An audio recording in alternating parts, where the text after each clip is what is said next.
Selamat pagi, saudara-saudara semuanya. Selamat datang di Devotion from Home. Saya berdoa saudara tetap di dalam sukacita Allah. Saudara tetap bersemangat menghadapi kehidupan kita ke depan. Percaya bahwa Tuhan beserta kita, Tuhan tidak meninggalkan kita, bahkan Tuhan menyediakan segala sesuatunya bagi kita. Amin. Amin. Kita masuk dalam bagian terakhir dari madu dan racun ini, saudara, di mana kita membahas mengenai hubungan Kain dan Habel, di mana kita tahu di awal beberapa minggu yang lalu berbicara tentang Kain dan Habel mempersembahkan persembahan kepada Tuhan, dan setelah kejadian itu persembahan Kain tidak diterima, persembahan Habel diterima. Sebabnya kita sudah bahas 2 minggu yang lalu, dan ini membuat Kain menjadi emosi, hatinya menjadi panas, dan kita belajar bahwa kejadian-kejadian yang memancing emosi kita, memancing amarah kita, bisa muncul kapan saja, dari siapa saja, dan kita tidak pernah menduga kapan datangnya. Bahkan bagi Kain, setelah dia mempersembahkan sesuatu bagi Tuhan, bisa timbul amarah. Dan kita belajar bahwa kejadian-kejadian ini sama seperti virus yang sedang menyebar saat-saat ini. Bisa datang dari siapa aja, bisa datang kapan saja, dan tidak terduga datangnya. Oleh karena itu, bagaimana kita mengatasi emosi kita ketika ada hal-hal yang memancing amarah kita, yang memancing kebencian untuk muncul dalam kehidupan kita. Caranya sama dengan bagaimana kita menanggulangi virus agar tidak masuk di dalam kehidupan kita. Dan hari ini kita masuk ke dalam poin yang terakhir, yaitu menjaga tangan kita agar tetap bersih. Mari kita baca firman-Nya. Kata Kain kepada Habel adiknya, "Marilah kita pergi ke padang." Ketika mereka ada di padang, tiba-tiba Kain memukul Habel, adiknya itu, lalu membunuh dia. Kita lihat di sini bahwa Kain yang tadinya hanya hatinya saja yang panas, kemudian karena dia mengizinkan dosa menggoda dia dan menguasai dia, akhirnya hatinya yang panas ini berbuah sebuah pembunuhan. Dia akhirnya memukul adiknya. Mungkin awalnya dia hanya ingin memukul, menyakiti adiknya, tapi akhirnya dia membunuh adiknya. Kita lihat bagaimana progres terjadi dari hati yang panas, kemudian dosa menguasai, kemudian memukul, menyakiti, dan akhirnya menghabisi nyawanya. Inilah saudara yang terjadi bila kita tidak menanggulanginya dengan baik. Poin ketiga adalah menjaga tangan kita untuk tetap bersih. Kain gagal untuk menjaga tangannya tetap bersih.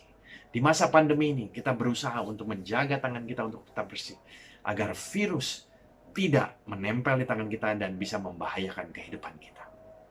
Saudara, ketika tangan kita kotor oleh perbuatan-perbuatan yang jahat, ini juga bisa merusak kehidupan kita.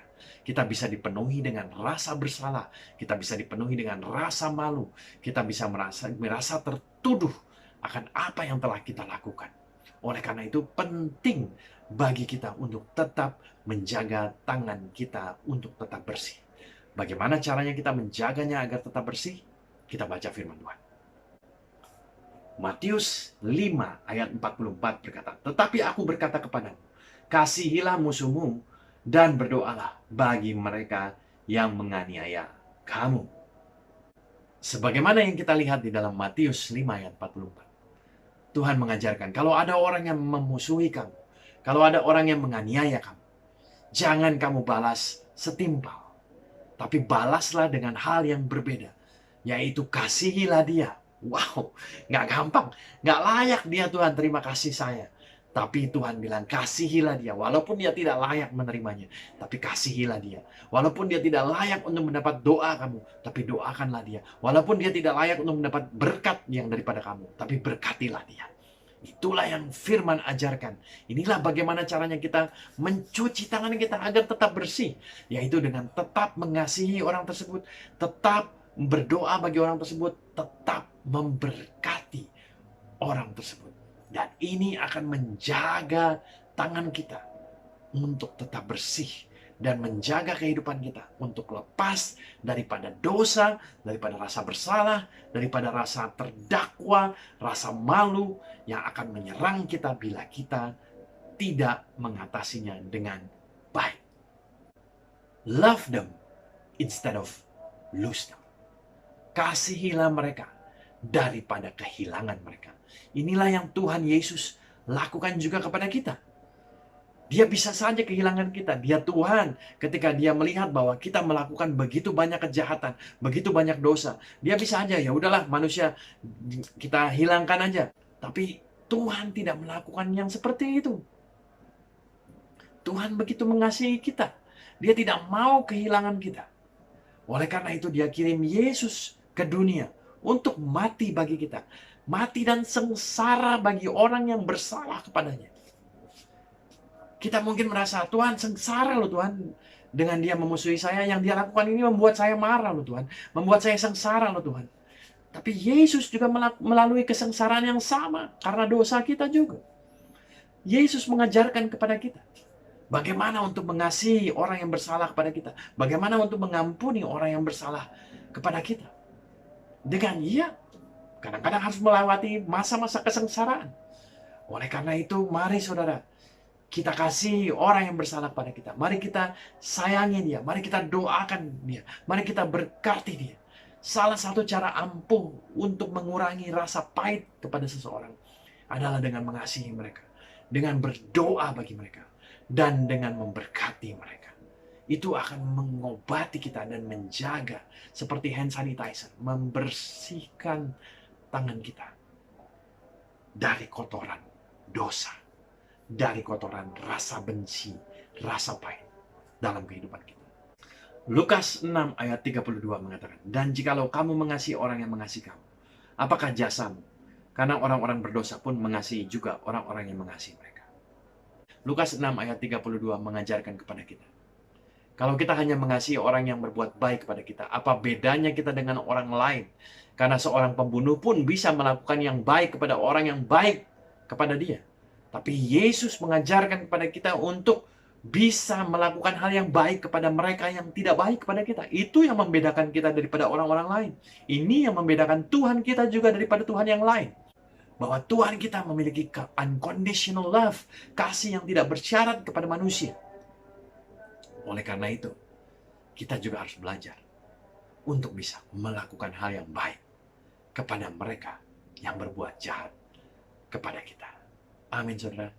Ampuni saudara.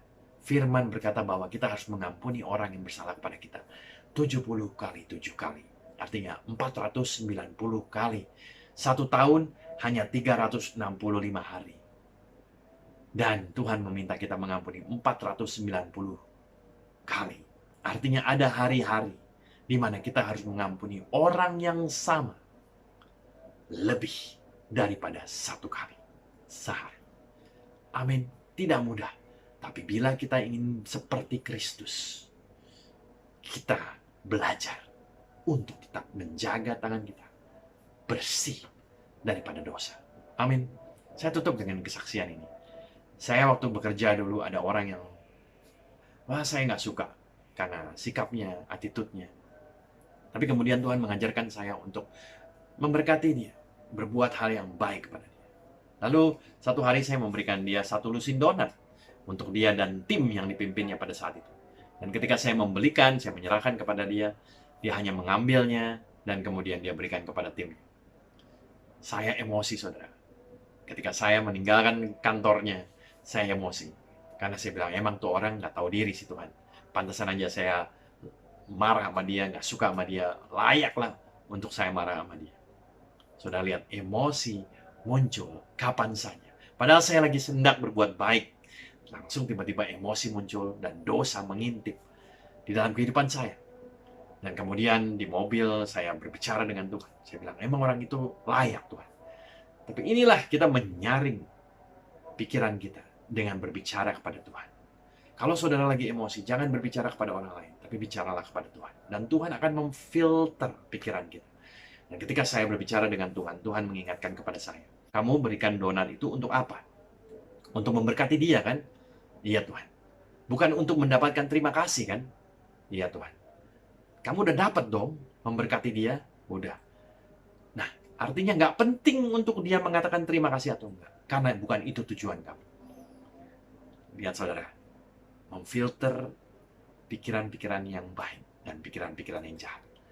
Akhirnya saya tahu, iya Tuhan, artinya tujuan saya sudah tercapai. Saya tidak seharusnya marah. Dan akhirnya Tuhan meminta saya untuk mulai menenangkan diri saya. Tidak perlu lagi emosi. Dan melihat hal yang baik tentang orang tersebut. Disitulah saudara, yang saya katakan sistem kekebalan tubuh saya bekerja. Saya tidak dikuasai oleh emosi saya, kebaperan saya, amarah saya. Tapi saya dikuasai oleh kebenaran firman Tuhan. Yang mana Tuhan mengingatkan kepada saya bahwa saya memberi untuk memberkati dia. Dan setelah itu, saya menjaga tangan saya tetap bersih. Saya tidak lagi memarahi dia, membenci dia. Tapi saya terus berdoa dan memberkati orang tersebut. Amin saudara.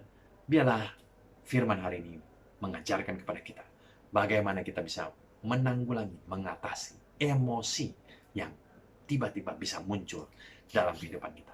Kita bisa atasi dengan baik agar tidak mengakibatkan hal-hal yang buruk, yang semakin buruk di dalam kehidupan kita. Amin. Amin. Mari kita berdoa. Tuhan, terima kasih untuk firman-Mu. Ajarkan setiap jemaat-Mu, setiap pribadi yang mendengar firman ini.